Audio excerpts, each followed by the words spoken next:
Assalamualaikum warahmatullahi wabarakatuh. Waalaikumsalam warahmatullahi wabarakatuh.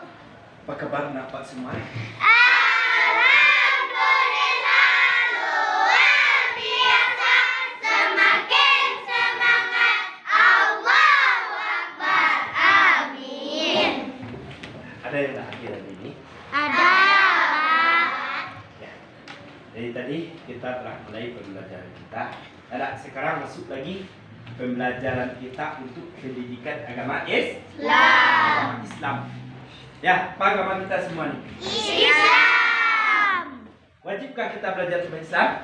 Wajib. Karena Bapak permanen masuk dulu, ya nak? Permanen baru masuk di kelas 5 ini. Tentu kita harus membuat kesepakatan di kelas, ya nak? Ya, Ya. Pak. Silahkan nanti nak Bapak, ya, menggores-goreslah apa saja kesepakatan kelasnya yang dia inginkan ketika pembelajaran pendidikan agama Islam. Silahkan kamu tulis, nanti akan kita simpulkan, ya. Akan kita kamu tempel nanti di depan masing-masing. Mau? Mau, Pak. Kita mulai. Ya, Pak. Oke. Silahkan Bapak nanti ditulis ya.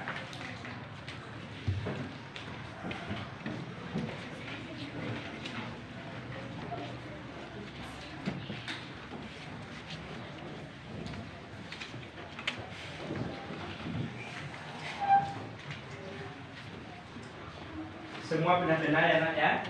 Nah, benar semua ditaruh di tangannya tuh. Nah. Udah ya.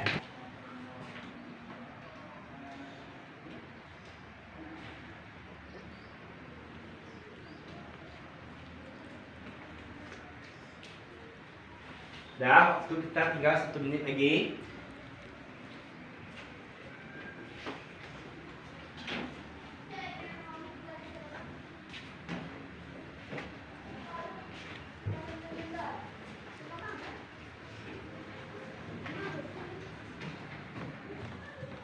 Anak Bapak semua, tadi telah Bapak sampaikan kepada kamu, kita membuat kesepakatan kelas.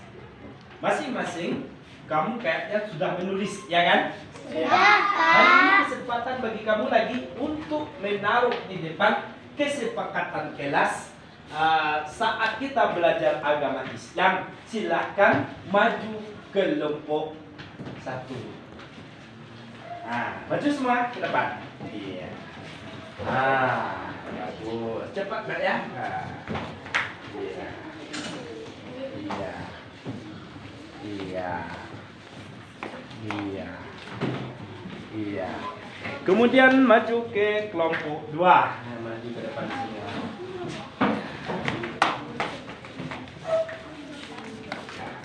Jadi, kemudian ya.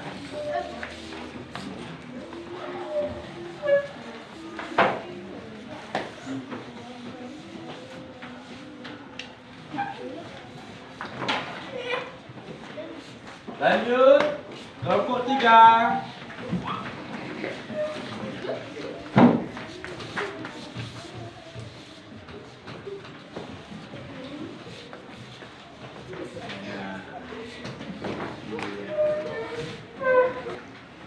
Kita coba mengumpulkan hasil yang Bapak buat tadi.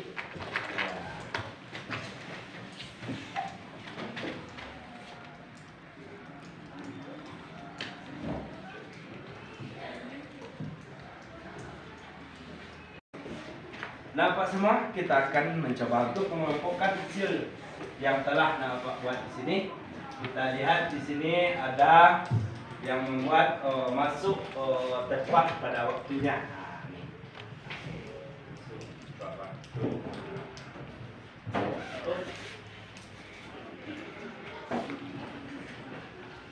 Kemudian masuk tepat waktu ya.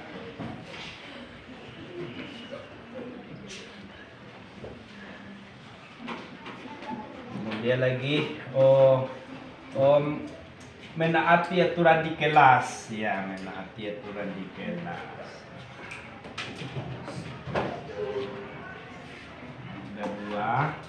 Kemudian lagi ada menghargai teman. Menghargai teman. Kemudian ada lagi tertib.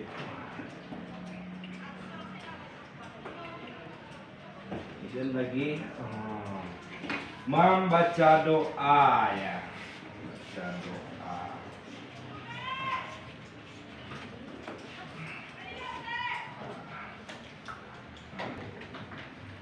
Dapat semua? Ini sudah kita kelompokkan. Yang pertama, ya, masuk tepat pada waktunya. Apa yang pertama? Masuk tepat pada waktunya. Masuk tepat waktu. Yang kedua apa lagi? Mendengarkan dan memahami pelajaran ketika guru menyampaikan pelajaran. Apa yang kedua? Memahami. Mendengarkan. Mendengarkan ketika guru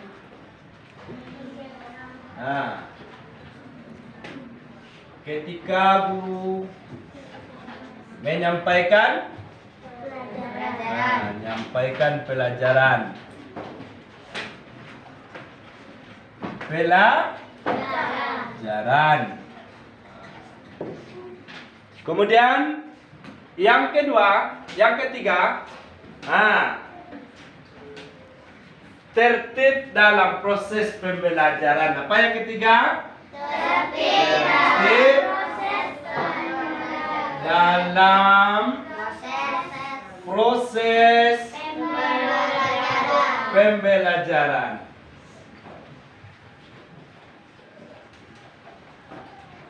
Yang keempat apa? Yang keempat adalah membaca salam. Masuk kelas. Apa yang keempat? Membaca salam. Baca salam ketika masuk dalam kelas. Yang kelima apa? Menghargai teman dan guru. Apa yang kelima?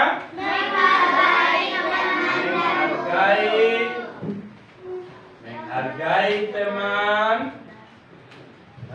dan guru.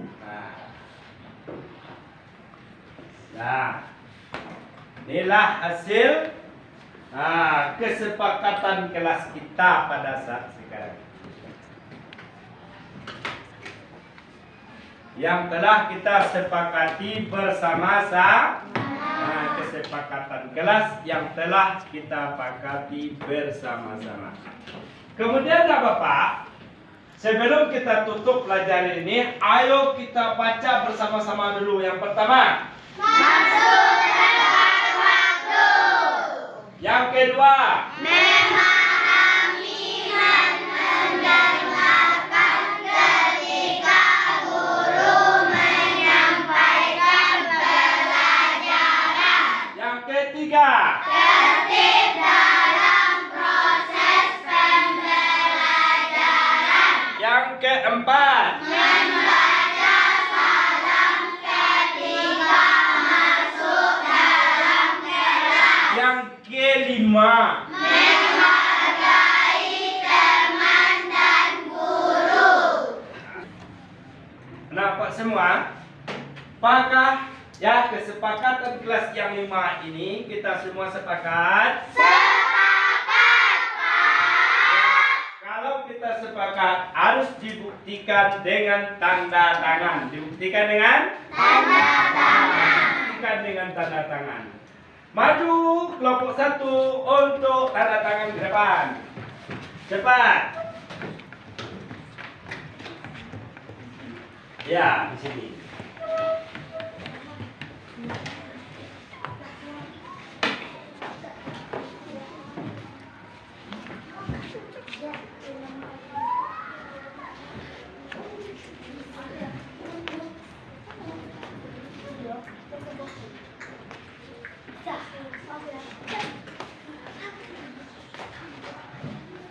Nah, cepat ya nak ya. Nah, cepat.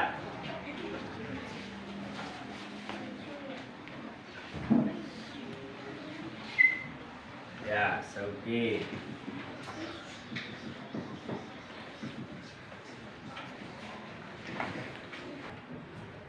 Nampak semua? Kita semua telah sepakat ya membuat keyakinan kelas kita di kelas 5 ini. Semua kamu telah bertanda tangan ya. Ayo Bapak simpulkan. Yang pertama, masuk tepat waktu.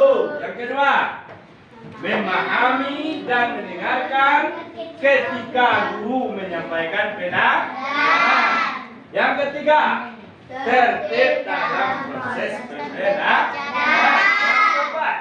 Membaca salam ketika masuk kelas. Yang kelima, menghargai teman dan guru. Ya, inilah ya kesepakatan kita ketika pembelajaran PAI ya. Nah, inilah yang dapat pelajaran Pak sampaikan pada saat sekarang ini. Pak Giri dengan baca alhamdulillah. Assalamualaikum warahmatullahi wabarakatuh. Waalaikumsalam warahmatullahi wabarakatuh. Assalamualaikum warahmatullahi wabarakatuh. Waalaikumsalam warahmatullahi wabarakatuh. Asyhadu an la ilaha illallah wa asyhadu anna Muhammadan abduhu wa rasuluh. Amma ba'du. Pertama-tama marilah kita ucapkan puji dan syukur atas kehadiran Allah Subhanahu wa taala yang telah melimpahkan kita berkah dan rahmat-Nya kepada kita semua sehingga kita dapat berkumpul di ruangan ini.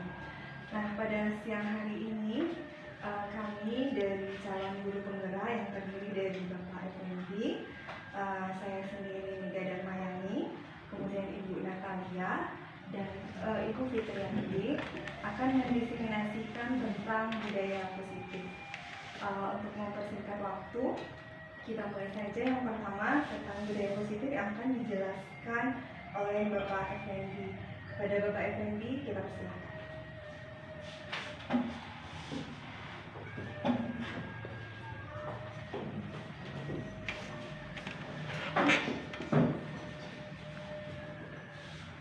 Assalamualaikum warahmatullahi wabarakatuh.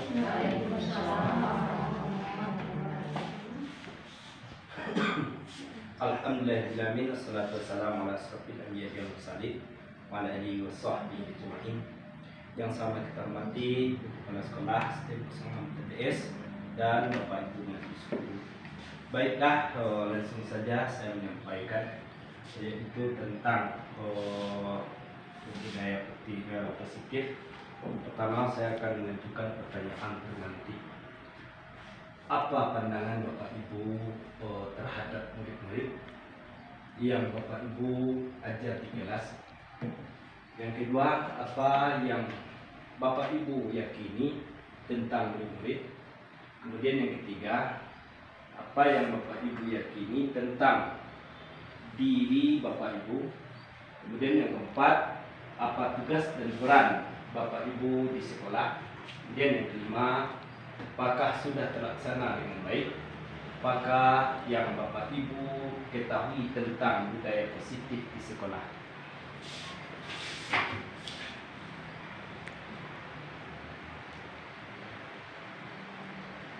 Kemudian kondisi yang sering terjadi, siswa diasumsikan sebagai selembar kertas kosong dan gurulah yang akan mengisinya dengan tulisan, lukisan atau goresan lainnya.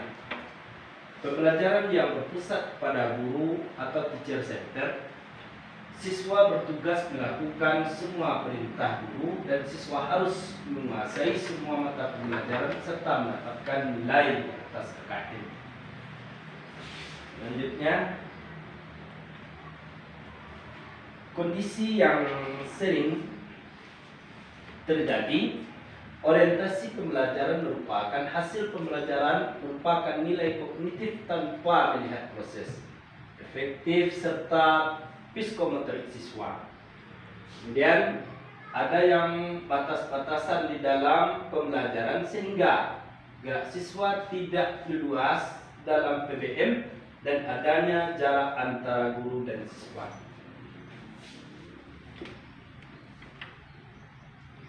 Kemudian filosofi pendidikan Ki Hajar Dewantara. Tujuan pendidikan menurut Ki Hajar Dewantara adalah menuntun segala kekuatan dan kudrat yang ada pada anak agar mereka dapat mencapai keselamatan dan kebahagiaan yang setinggi-tingginya, baik sebagai manusia maupun sebagai anggota dari masyarakat. Ki Hajar Dewantara mengibaratkan pendidikan sebagai taman atau tempat persemaian atau benih kebudayaan pendidikan, diibaratkan sebagai petani dan murid diibaratkan benihnya. Pendidikan sebagai petani atau tukang kebun yang berperan dalam menuntun kebutuhan atau kehidupannya benih murid sesuai dengan kekuatan kudrat yang dimilikinya.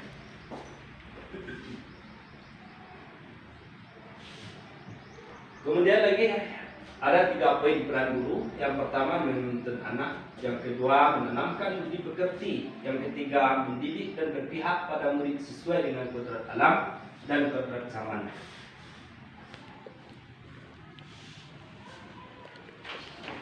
Kodrat alam merupakan lingkungan alam tempat anak yang berbeda, baik itu kultur budaya maupun kondisi alam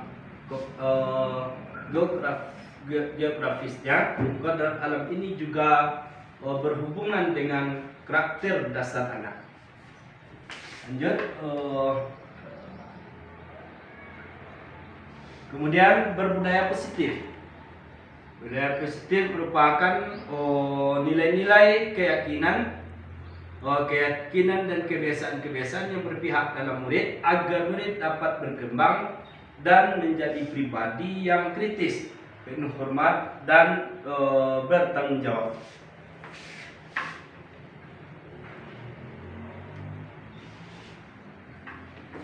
Kemudian lagi disiplin.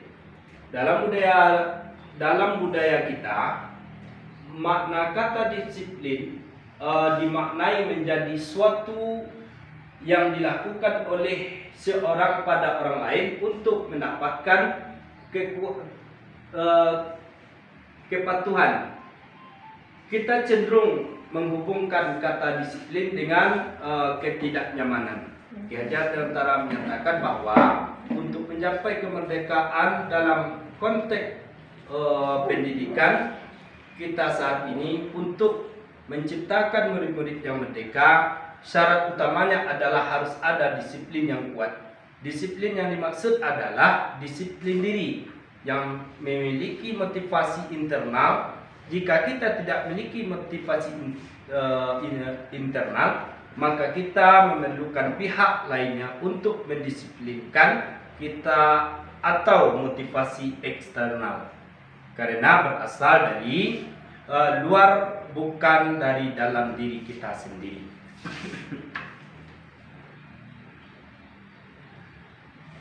Kemudian lagi ada 3 motivasi perilaku manusia. Mari kita tanyakan kepada diri kita sendiri bagaimana kita berperilaku, mengapa kita melakukan segala sesuatu, apakah kita melakukan suatu karena adanya dorongan dari lingkungan atau ada dorongannya yang lain. Terkadang kita melakukan suatu karena kita menghindari rasa sakit atau ketidaknyamanan. Terkadang kita juga melakukan sesuatu untuk mendapatkan apa yang kita mau.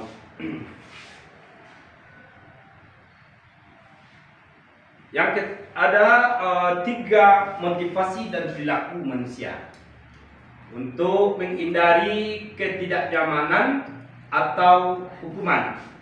Yang kedua, untuk mendapatkan imbalan atau penghargaan dari orang lain. Kemudian yang ketiga, untuk menjadi orang yang mereka inginkan dan menghargai diri sendiri dengan nilai-nilai yang mereka percaya.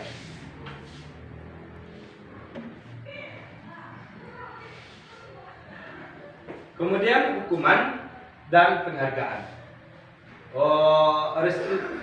Restitusi adalah proses ciptaan kondisi bagi murid-murid untuk memperbaiki kesalahan mereka, sehingga mereka bisa kembali kepada kelompok mereka dengan karakter yang lebih baik dan kuat. Kemudian konsekuensi. Sementara disiplin dalam membentuk konsekuensi ini sudah terencana atau sudah disepakati dan sudah dibahas, disetujui oleh murid-murid dan guru. Umumnya untuk membentuk konsekuensi yang dibuat oleh pihak sekolah dan murid-murid yang sudah mengetahui sebelumnya konsekuensi yang diterima bila ada pelanggaran. Kemudian hukuman yang bersifat tidak terencana atau tiba-tiba. Anak atau murid tidak tahu apa yang akan terjadi dan tidak dilibatkan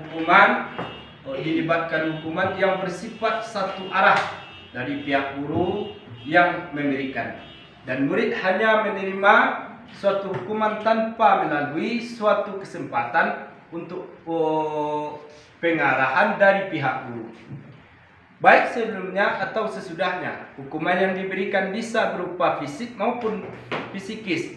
Murid anak yang disakiti oleh satu guru perbuatan atau dengan kata-kata.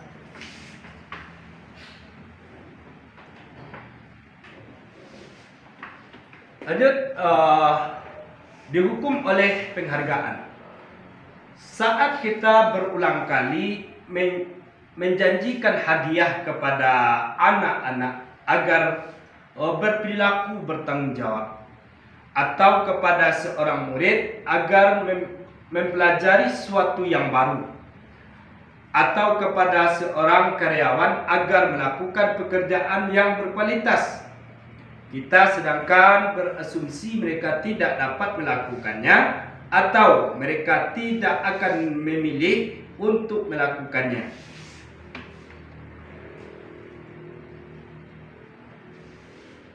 Pengaruh jika pendek dan jangka panjang. Penghargaan efektif jika kita menginginkan seseorang melakukan sesuatu yang kita inginkan dalam jangka waktu pendek. Jika kita menggunakan penghargaan lagi dan lagi, maka orang tersebut akan bergantung pada penghargaan yang diberikan serta kehilangan motivasi dalam. Jika kita mendapatkan penghargaan untuk melakukan sesuatu yang baik, maka selain kita senantiasa berharap kepada mendapatkan penghargaan tersebut lagi, kita pun menjadi tidak menyadari dan tidak baik yang kita lakukan.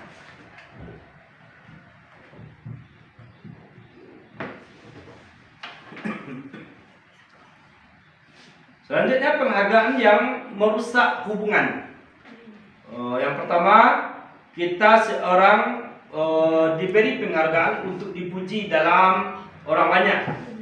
Kemudian jika seorang guru sering memberikan penghargaan pada murid, kemudian kita penghargaan menciptakan persaingan di dalam kelas. Kemudian mereka dan percaya bahwa mereka tidak memiliki kesempatan untuk mendapatkan penghargaan dan berhenti dan mencoba. Cuman sekian dari saya cukupkan dengan baca alhamdulillahirabbil alamin. Assalamualaikum warahmatullahi wabarakatuh. Baiklah Bapak Ibu semua, kita akan lanjutkan materi kita yang kedua, yaitu tentang 5 posisi kontrol dan 5 kebutuhan dasar manusia. Gimana, masih semangat nggak Bapak Ibu? Semangat. Kita coba refleksi, menggerakkan badan sebentar ya. Mungkin Bapak Ibu bisa berdiri sebentar. Biar lebih rileks. Mungkin kalau Eka bilang C, kita buat seperti C. Kalau O, C lagi ke arah yang berlawanan, kemudian O, kemudian N merunduk, U seperti ini, T seperti ini. Apa bacanya Bapak Ibu? Cocok. Cocok. Bagus. Nah, kita coba ya. 1, 2, 3. C O C O N U T N U T N U T. Oke, terima kasih. Silakan duduk lagi Bapak Ibu.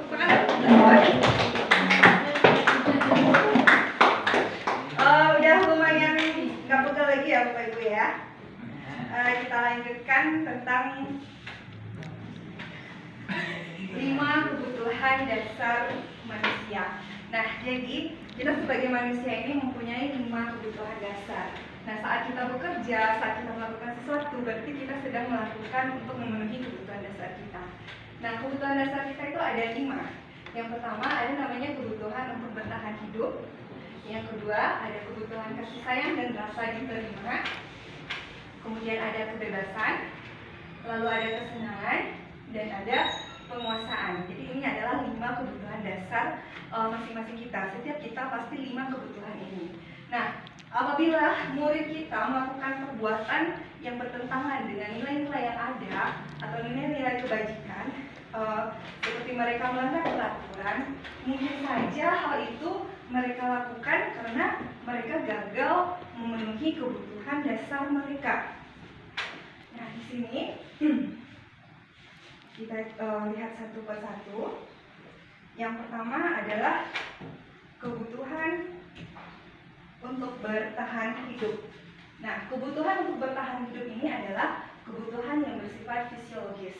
Untuk bertahan hidup, misalnya contohnya kita bertahan hidup seperti kesehatan, rumah, dan makanan. Nah, kebutuhan bertahan hidup ini terjadi, misalnya kita contohkan ya, misalnya seorang anak, ada kasus gitu ya, anak ini bernama, kita sebut namanya Doni. Jadi si Doni ini dia mengambil bekal makanan temannya. Jadi dia mengambil tanpa izin bekal makanan temannya, sehingga temannya ini mengadu ke gurunya. Nah, dari sini kita bisa mengidentifikasi kebutuhan Doni ini dari jawaban yang diberikan oleh Doni. Nah, misalnya saat kebutuhan Doni ini bertahan hidup, jadi guru bertanya kepada Doni, Doni kenapa mengambil bekal Ani misalnya. Kemudian si Doni bilang, oh saya tidak bawa bekal guru, makanya saya lapar sehingga saya mengambil bekal Ani. Karena dia lapar berarti kebutuhan dasarnya adalah bertahan hidup. Kemudian yang kedua,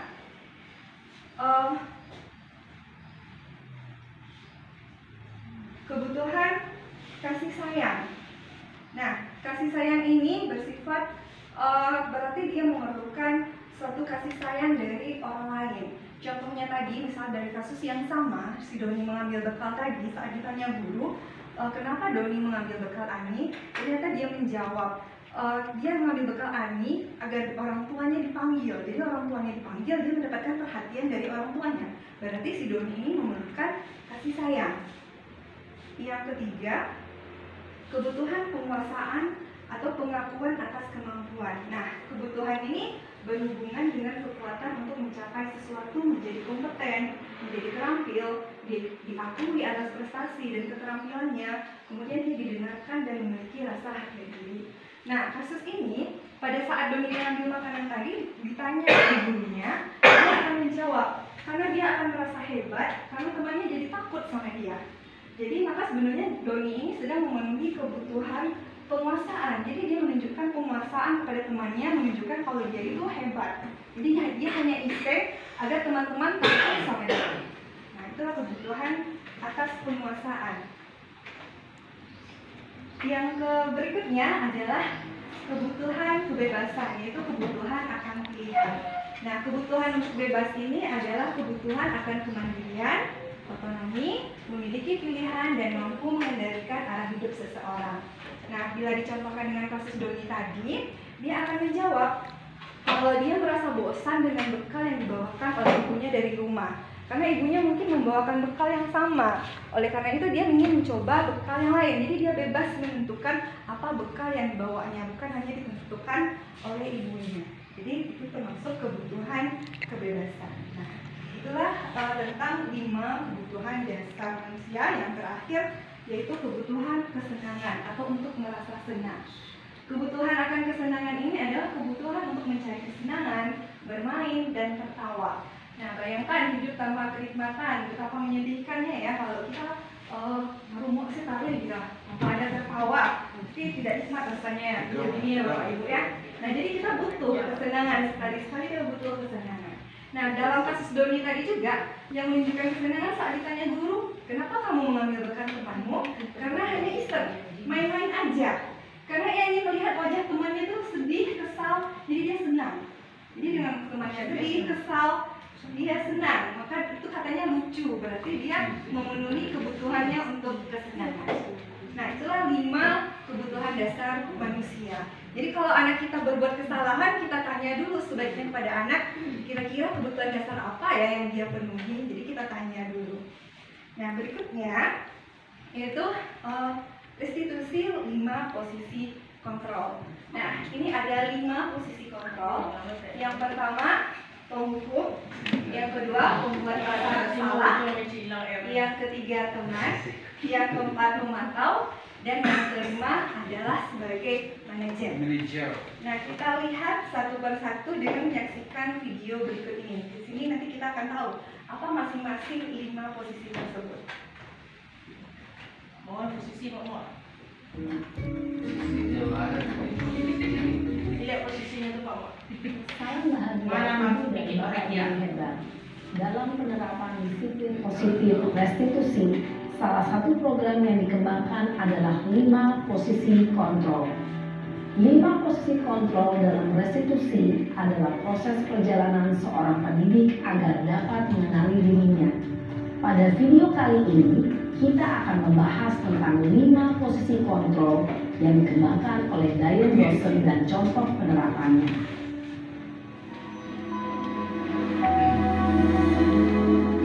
Lihat ya, ini ada anak contoh yang biasanya kita alami sehari-hari ya Bapak Ibu. Mungkin dengan setelah ini kita tahu kita harusnya berada di posisi mana.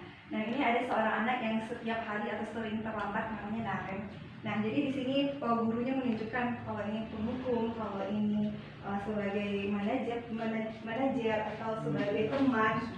Nah, kita lihat yang posisi penghukum. Di manakah posisi kita berada selama ini ya? Pak, posisi waktu Pak Muhammad. Penghukum.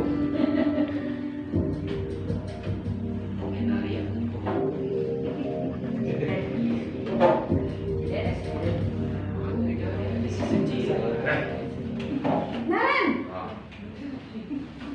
sini kamu. Jadi rasanya Selalu terlambat. Pak boleh cerita lagi. Kamu deh pasti terlambat. Saya Apa? Apa coba? Alasan kamu apa lagi? Kapan sih kamu tidak terlambat? Malas sekali ya kamu jadi anak. saya Dasar pemalas. Gak kapok-kapok sih kamu. Sudah berapa kali terlambat? Sana, kamu keliling lapangan basket 2 kali. kenapa saya harus keliling lapangan basket, Bu? Kenapa? Kamu melawan ibu. Berani-beraninya jawab. Sudah terlambat, masih berani jawab pula. Sekarang, keliling lapangan basket 5 kali sekalian. Biar kapok. Cepat. Pergi sana ke lapangan basket. Posisi penghukum biasanya berbicara dengan nada tinggi, menghardik, menunjuk-nunjuk, menyakiti, dan menyindir.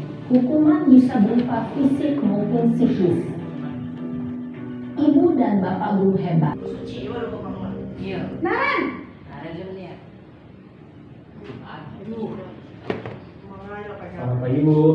Naren, kamu kenapa terlambat lagi, nak? Ya Tuhan, Naren, kamu senang ya bikin ibu susah ya? Kalau kamu terlambat lagi, nanti ibu yang ditegur bapak kepala sekolah, nak. Disangka ibu tidak bisa membina kamu. Duh, gimana ini? Maaf Bu. Duh, Gusti Naren, kamu suka ya kalau ibu ditegur bapak kepala sekolah? Terus, sekarang ibu harus tulis apa yang di buku absen? Ini kamu sudah sering terlambat loh. Ibu harus apa coba? Maaf Bu.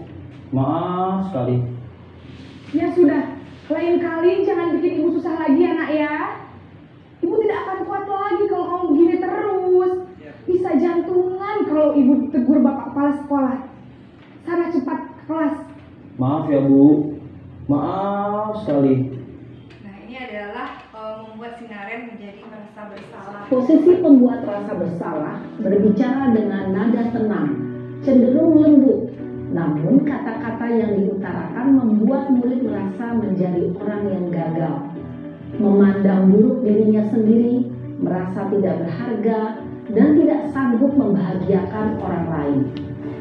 Ketika guru mengambil posisi pembuat rasa bersalah, murid akan menganggap dirinya yang bersalah dan ia akan menyimpan emosi negatif tersebut di dalam dirinya. Nah, yang ketiga, posisi sebagai teman. Kita lihat lagi videonya Naren yang terlambat dan gurunya memposisikan diri sebagai teman.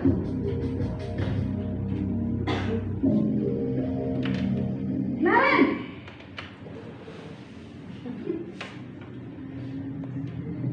Selamat pagi Bu. wah, sudah jam berapa ini nak?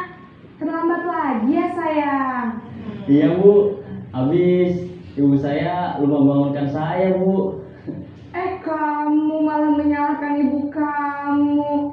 Kamu bukannya anak yang larinya paling kencang. Kok terlambat sih? Iya Bu. Saya memang terlambat bangun tadi. Jadi biarpun saya lari kencang, tetap gak kekejar Bu. Ya sudah sana. Nanti lain kali larinya lebih kencang lagi ya. Biar gak terlambat lagi. Bikin senang ibu. Demi ibu. Bisa kan? Bisa lah Bu. Ya sudah sana masuk kelas. Ibu beresin urusan absen kamu. Kamu ini ada-ada saja. Dalam posisi teman, guru berbicara dengan nada suara ramah, akrab, cenderung bersenda gurau untuk menjaga suasana tetap santai. Murid akan merasa senang, aman, dan akrab dengan guru. Identitas yang tercipta adalah identitas sukses atau berhasil.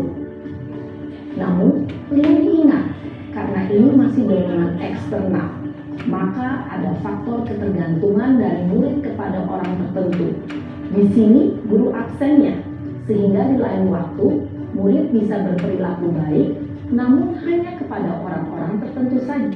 Nah, jadi posisi teman itu guru sudah berkata lembut, dekat dengan anak, tapi ternyata masih membawa dampak. Dampaknya yang pertama, murid itu akan bergantung pada satu orang. Jadi dia tergantung atau dia punya guru idola itu saja gitu. Jadi faktor dia supaya tidak terlambat itu eksternal, karena dia suka guru itu dan guru itu melarangnya untuk terlambat. Bukan faktor internalnya, bukan dari dirinya sendiri. Kemudian dampaknya lagi, murid tersebut tidak mandiri dan dia tidak bisa berpikir sendiri. Ini sungguh bahaya untuk anak karena harus didikte selalu. Kemudian yang berikutnya adalah posisi yang berikutnya, posisi pemantau atau monitor.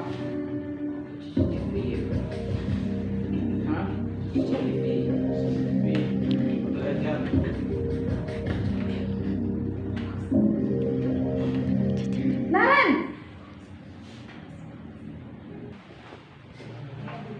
Nih, Nah, yang terakhir adalah posisi manajer. ah,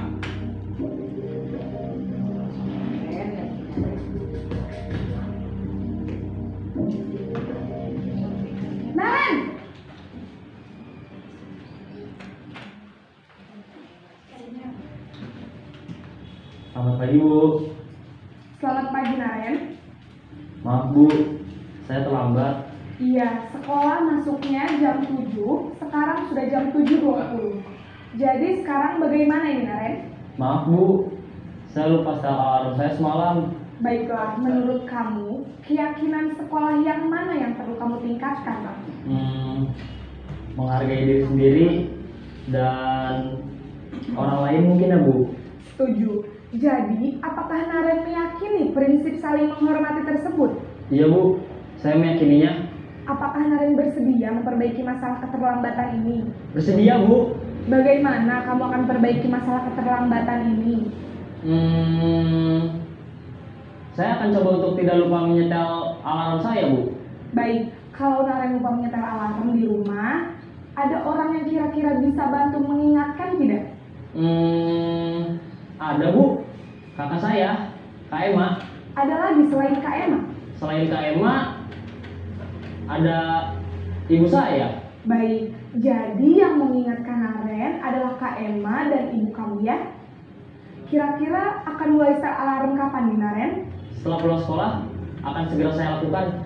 Baik, jadi Naren akan setel alarm untuk bangun besok pagi dan akan diingatkan oleh kakak dan ibunda Naren ya. Ada lagi yang mungkin perlu dilakukan Naren agar tidak terlambat bangun lagi? Tidak ada Bu. Baik Naren, terima kasih untuk kerjasama kamu. Sekarang kamu perlu kembali ke kelas untuk belajar. Baik Bu, terima kasih. Posisi manajer adalah posisi kontrol yang disarankan untuk membimbing murid memiliki sikap disiplin yang positif, yaitu murid yang mandiri, bertanggung jawab, dan dapat memecahkan masalah. Tujuan dari posisi ini adalah agar murid dapat berefleksi atas tindakannya. Guru akan dengan tulus memberikan pertanyaan-pertanyaan bermakna, sehingga membuat murid dapat belajar dari kesalahannya dan mencari sebuah solusi untuk menyelesaikannya. Ibu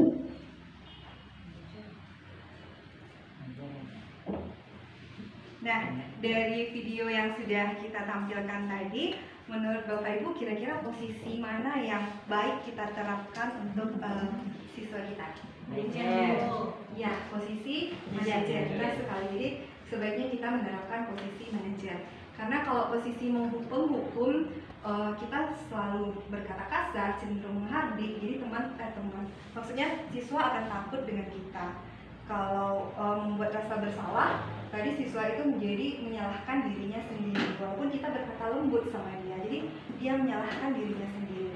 Sedangkan posisi teman, nah nanti kalau sebagai teman dia bergantung kepada guru tersebut, kepada guru lain dia tidak mau mendengarkan, atau bahkan dia akan menganggap kita sama dengan dia karena kita menganggapnya teman, dia menganggap kita teman, jadi akan terlalu remeh.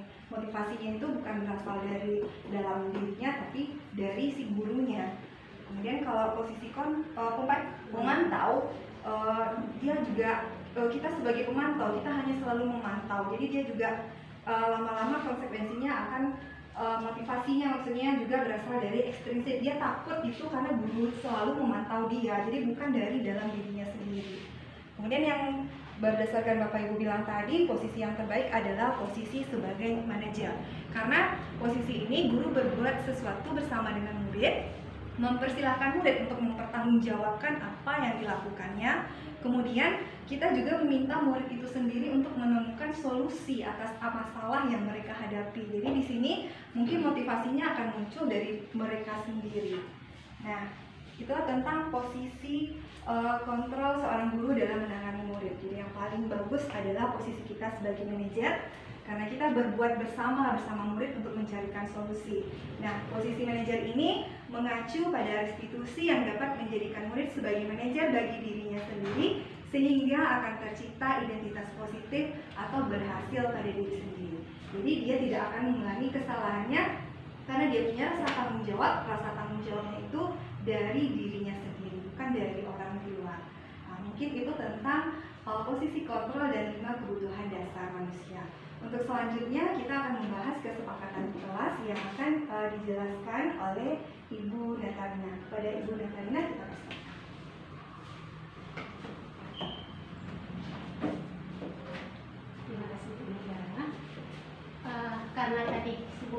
sudah menyampaikan tentang 5 kebutuhan dasar manusia, kemudian 5 posisi kontrol.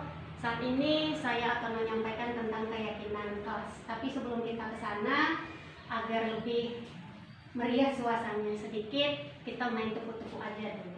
Jadi kalau saya sebutkan tepuk ganda, tepuknya 1 kali.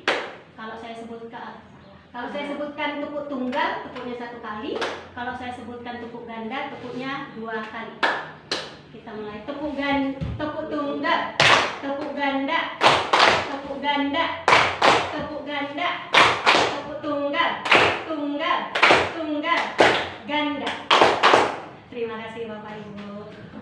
Untuk saat ini saya akan menyampaikan tentang keyakinan kelas. Sebelum saya masuk tentang keyakinan kelas, di sini ada pertanyaan pemantik Bapak Ibu. Jadi di sini untuk pertanyaan pemantiknya adalah, menurut Bapak Ibu, apakah sama antara peraturan kelas dengan keyakinan kelas? Menurut Bapak Ibu seperti apa? Apakah sama antara peraturan kelas dengan keyakinan kelas? Boleh Bapak Ibu? Boleh menyampaikan pendapatnya? Apakah sama antara peraturan kelas dengan keyakinan kelas? Sama, Bu. Sama. Apa yang bilang sama? Kalau Ibu Titi? Mungkin ada sedikit berbeda. Iya. Peraturan kelas itu sifatnya agak mengikat ya. Mengikat. Karena kelas mungkin mama melakukan dengan lebih tidak merasa ada tekanan atau tidak masalah. Oh iya. Kalau kata Bu Divi tadi, kalau kata Pak Fen bahwa peraturan dan keyakinan itu sama, menurut Bu Divi bahwa peraturan dan keyakinan itu berbeda. Jadi di sini bisa kita perhatikan sama-sama Bapak Ibu, antara peraturan kelas dengan keyakinan kelas itu tidak sama. Jadi kalau peraturan kelas itu adalah yang kita buat, yang guru buat. Jadi peraturan kelas itu adalah guru yang membuat, yang harus ditaati oleh murid-murid. Itu. Jadi kalau peraturan kelas itu adalah seperangkat aturan dan pedoman yang dibuat oleh guru untuk mengatur perilaku murid dan memastikan lingkungan belajarnya yang positif. Jadi peraturan kelas itu datangnya dari gurunya, bukan dari muridnya. Itu dia. Jadi kalau kita sudah buat peraturan, harus ditaati sama murid-murid. Jadi bukan datangnya dari murid, tapi datangnya dari guru. Sementara kalau keyakinan kelas itu adalah nilai-nilai kebajikan universal. Kita sempitkan, kalau keyakinan kelas itu adalah kesepakatan antara guru dengan muridnya. Jadi keyakinan kelas ini adalah yang datang dari murid itu sendiri. Murid-murid yang membuat, murid di kelas kita yang membuat, dan mereka yang menjalankan. Jadi kita sepakati dulu apa yang anak didik kita inginkan di kelas. Kemudian kalau untuk keyakinan kelas itu sendiri selalu bersifat positif, bukan negatif. Artinya kalau keyakinan kelas itu di sana tidak ada kata tidak. Jadi tidak boleh membuang sampah. Jadi kita positifkan kalimatnya. Misalnya membuang sampah pada tempatnya, misalnya seperti itu. Jadi kata tidak kita hilangkan. Jadi dia selalu, kalau yang namanya keyakinan kelas itu selalu bermakna positif. Jadi nanti kalau anak-anak sudah membuat keyakinan kelasnya dari mereka sendiri, dan mereka yang akan menjalankannya. Seperti itu Bapak Ibu. Jadi untuk saat ini kita akan cobakan untuk membuat keyakinan kelas di kelas kita masing-masing. Misalnya kalau keyakinan kelas ini bersifat positif, jadi tidak ada di sana kata tidak, selalu positif ya Bapak Ibu. Jadi nanti sekarang saya akan membagikan sticky note. Jadi Bapak Ibu boleh menuliskan nanti apa yang ingin Bapak Ibu inginkan di kelas, misalnya seperti apa. Kita contohkan. Boleh 1, boleh 2, tergantung ya Bapak Ibu. Kita akan tulis.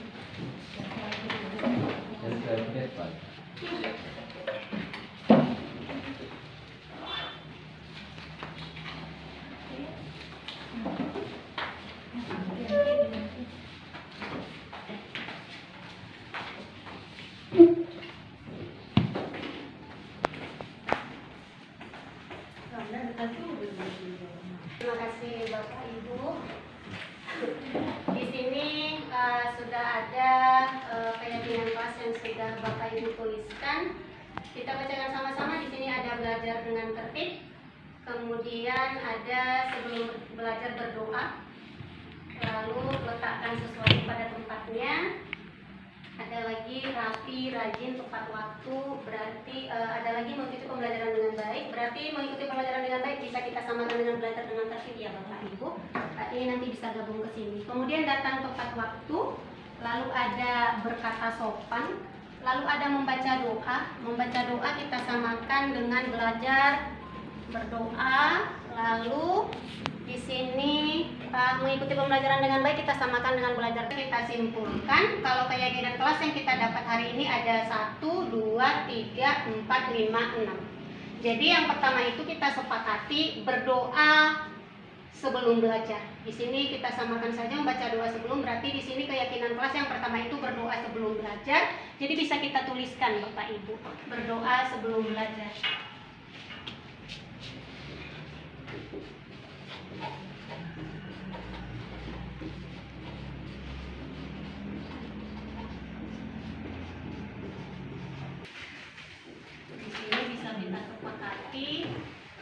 Datang tepat waktu. Lalu yang keempat itu adalah isi waktu luang dengan membaca. Di sini isi waktu luang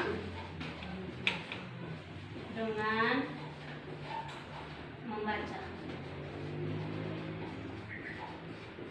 Lalu yang kelima di sini adalah buang sampah pada tempatnya. Buang sampah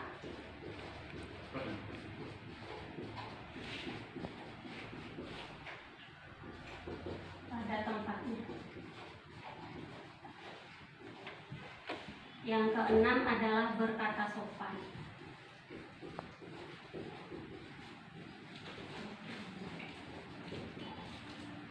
Jadi kalau sudah kita dapat seperti ini nanti semuanya sudah kalimat positif, di sana tidak ada kata tidak. Setelah nanti kita dapat keyakinan kelas dari anak-anak kita sepakati anak-anak kita atau boleh dengan paguyuban menandatangani kesepakatan kelas yang sudah kita buat.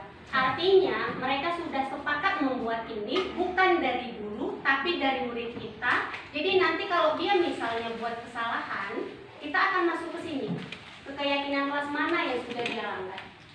Setiap yang membuat kesalahan, kita akan masuk tetap ke keyakinan kelas. Jadi kita setiap hari membacakan keyakinan kelas ini sama anak-anak. Jadi masuk pagi-pagi, ingatkan dia dengan keyakinan kelasnya. Setiap masuk pagi-pagi lagi, ingatkan dia dengan keyakinan kelasnya. Jadi setelah dia ingat dengan keyakinan kelasnya, kecil kemungkinan dia untuk melakukan kesalahan. Kalau memang sudah setiap hari dibacakan dan dia akan tanamkan di dalam hatinya, kemudian dia akan melakukannya. Mungkin itu dari saya untuk keyakinan kelas. Untuk selanjutnya disampaikan kepada Bu Fitri. Kepada Bu Fitri, silakan.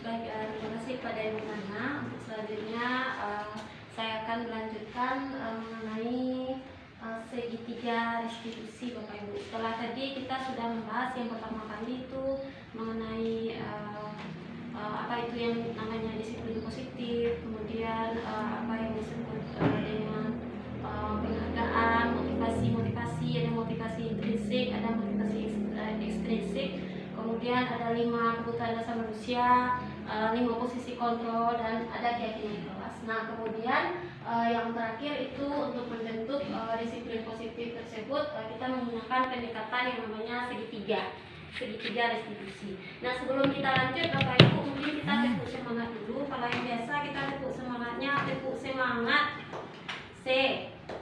semangat. Kalau sekarang ditambah dan rindu. Contohkan seperti ini, tepuk semangat. Kalau sama anak-anak karena sudah ada tepuk semangat kita, jadi kita tambah di belakangnya dan dingdung. Tepuk semangat dan dingdung. Dandang, dinding, dinding, dundung, dundung. ding se aha aha ma aha aha ngat aha aha semangat. Ayo kita coba Bapak Ibu supaya lebih semangat. 3, 2, berdiri boleh? Boleh apa diri? Untuk semangat dang ding dung. Dang dang dang. Ding ding ding ding. Dung dung dung dung. Dang dang dang dang. Ding ding ding ding dung dung dung. Se aha aha. Ma aha aha. Ngan aha aha. Terima kasih Bapak Ibu. Agak panas. Disiplin positif ini bisa dibilang kalau kita bentuk dalam dalam jadi jari tangan bentuknya seperti ini. Yang bagian dasar, sisi yang paling bawah itu namanya menstabilkan identitas. Sisi yang di sebelah sini itu sisi yang kedua memvalidasi tindakan yang salah. Kemudian sisi yang ketiga itu menanyakan keyakinan. Nah, Bapak Ibu, ke restitusi ini gunanya untuk menciptakan kondisi bagi murid dalam memperbaiki kesalahan mereka, sehingga nanti mereka bisa kembali kepada kelompok mereka dengan karakter yang lebih kuat dan lebih baik lagi. Nah, ini untuk yang pertama itu segitiga restitusinya. Nah, bisa kita lihat di sini bagian dasarnya, sisi yang paling bawah itu adalah menstabilkan identitas. Kemudian sisi kirinya validasi tindakan yang salah, dan yang ketiga itu sisi kanan menanyakan keyakinan. Untuk melakukan segitiga restitusi ini kita harus melakukan secara berurutan dari yang paling dasar dulu, kemudian yang kedua yang validasi, yang ketiga baru menanyakan tentang keyakinan. Nah, kemudian yang pertama Bapak Ibu, sisi yang pertama menstabilkan identitas ini kita gunakan untuk menstabilkan kondisi pada diri anak. Yang semula kondisinya kan dia melakukan kesalahan, berarti dia merasa gagal. Nah, di sini kita stabilkan identitasnya supaya kesalahan tersebut menjadi bukan beridentitas gagal lagi, tapi beridentitas sukses. Dalam artian, contohnya jika kita tetap mengingatkan kesalahan-kesalahan anak secara terus-menerus, kemudian mereka akan terfokus pada kesalahan mereka tersebut, mereka akan merasa selalu gagal. Alasannya kenapa kita harus menstabilkan identitas ini, yang pertama, rasa bersalah itu menguras energi. Jadi energi kita akan terkuras untuk mengingatkan terus rasa tidak mampu untuk memperbaiki kesalahannya. Kemudian yang ketiga, dia merasa terperangkap dengan masa lalu. Artinya yang sudah salah itu kan tidak mungkin akan dijemput kembali. Artinya itu sudah berlalu. Jadi sekarang yang kita pikirkan pada hari ini, dan apa yang bisa kita lakukan pada hari ini agar di masa datang tidak terulang lagi kesalahan yang sama. Nah, untuk menstabilkan identitas ini, Bapak Ibu, kita bisa gunakan beberapa kalimat seperti pada layar di samping sebelah kanan. Contohnya, kita menyampaikan kepada anak, berbuat salah itu tidak apa-apa, biasa, semua orang juga pernah mengalami kesalahan. Kemudian, tidak ada manusia yang sempurna, pasti ada melakukan kesalahan. Kemudian, Ibu juga pernah melakukan kesalahan yang sama, mungkin bisa kita gunakan kalimat itu. Kemudian kita bisa menyelesaikan masalah ini. Kemudian Bapak Ibu, Ibu atau Bapak nanti bilang tidak tertarik mencari siapa yang salah, tapi Bapak dan Ibu ingin cari solusi masalah kita ini, solusinya, penyelesaiannya seperti apa. Kemudian mungkin kamu berhak pula melakukan hal yang seperti itu. Kemudian apakah kamu sedang menjadi teman yang baik bagi dirimu sendiri? Nah, mungkin kalimat-kalimat tersebut. Yang kedua, memvalidasi tindakan yang salah. Dari sini mungkin kita bisa bicara kepada murid, melanggar aturan itu bukan berarti kita bilang dia melanggar aturan itu sikap yang baik, bukan. Tapi kita tanyakan kepada dia, kira-kira yang kamu lakukan itu benar atau salah? Kita validasi tindakannya itu. Kalau dia bilang salah, berarti kita bisa validasi, sudah melakukan tindakan validasi tindakan yang salah. Kalau dia bilang dia benar, mungkin kita bisa bantu dia memberikan pernyataan supaya bagaimana tindakan yang dia lakukan ini apakah salah atau benar, seperti itu. Kita bisa gunakan kalimat seperti padahal kamu bisa melakukan yang lebih buruk dari ini. Nah, kemudian kamu pasti punya alasan mengapa melakukan hal itu. Mungkin bisa kita tanyakan kepada mereka alasannya kenapa dia melakukan hal itu. Lalu kamu patut bangga pada dirimu sendiri karena kamu telah memenuhi sesuatu yang penting buatmu. Kemudian kamu boleh satu orang yang merasa dia tidak salah. Padahal kalau dari ceritanya dia diejek oleh abang kelas 3 ya Bu Net. Nah, kemudian kan itu memang salah, tapi dia membalas dengan meninju. Nah, mungkin bisa saja dari sana dia selalu berpikiran kalau dia itu tidak salah. Padahal mungkin yang perlu kita perbaiki itu tindakan dia meninju itu. Nah, seperti itu. Kira-kira. Kemudian sisi yang ketiga Bapak Ibu itu adalah sisi menanyakan keyakinan. Nah, tadi kita sudah disampaikan pula oleh teman-teman tentang teori kontrol, bahwa teori kontrol dan motivasi. Kemudian yang lebih baik sebenarnya agar kita tidak bisa mengontrol orang lain sebenarnya, tapi dari motivasi internal itu sangat lebih baik dan lebih bertahan lama, Bapak Ibu.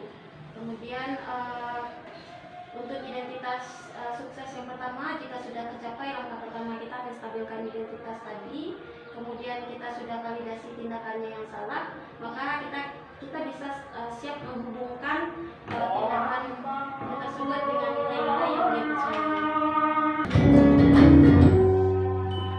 Salam dan bahagia Ibu dan Bapak guru hebat. Pada video kali ini kita akan membahas tentang salah satu program disiplin positif yang diterapkan di lingkungan sekolah yang dikenal dengan nama restitusi.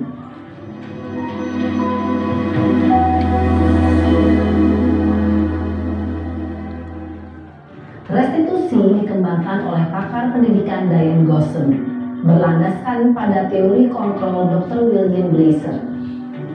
Segitiga restitusi adalah suatu proses dialog yang dijalankan oleh guru atau orang tua agar dapat menghasilkan murid yang mandiri dan bertanggung jawab. Pada saat guru di posisi manajer, aspek yang dikembangkan pada murid adalah motivasi intrinsik, sehingga penanaman nilai-nilai kebajikan dapat tumbuh dan berkembang menjadi suatu kebiasaan positif yang akhirnya membentuk karakter murid. Proses dialog ini terdiri dari 3 langkah yang digambarkan pada ketiga sisi pada segitiga restitusi. Sisi pertama adalah menstabilkan identitas. Sisi yang kedua adalah validasi tindakan yang salah. Dan sisi yang ketiga adalah menanyakan keyakinan. Ibu dan Bapak guru,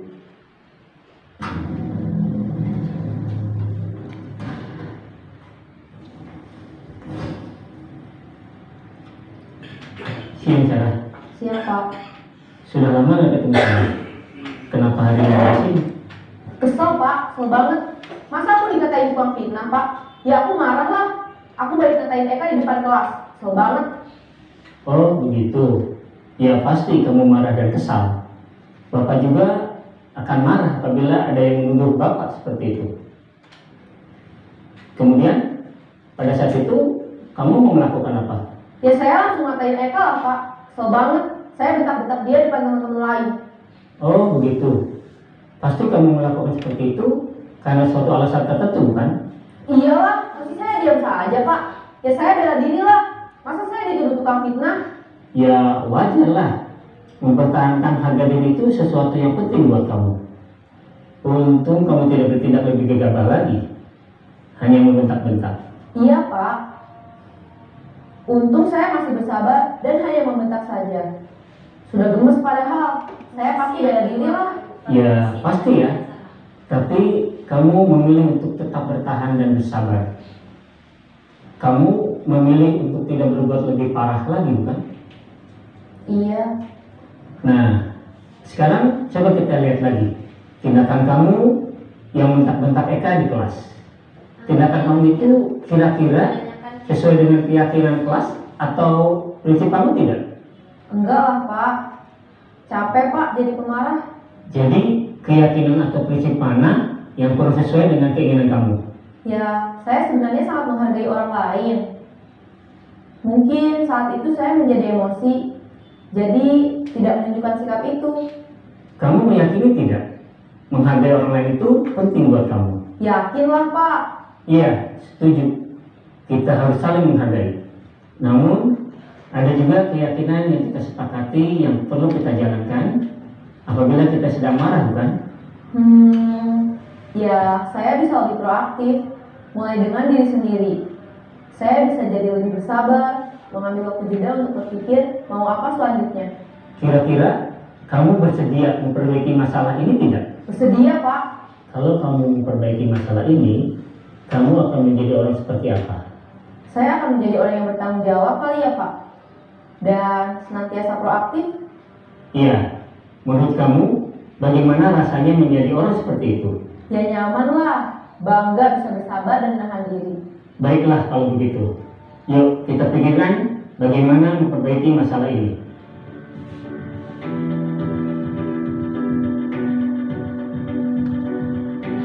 Jadi Bapak Ibu, kalau sudah diberikan sisi yang pertama menstabilkan identitas, kemudian sisi yang kedua memvalidasi tindakannya salah. Jadi di sisi yang ketiga dia sudah mulai reda, emosinya sudah mulai reda dan kita sudah bisa masuk di sana untuk menanyakan keyakinan kepada dia. Nah, seperti itu. Nah, alasannya sampai di sini untuk segitiga restitusi kita dikembalikan kepada Ibu.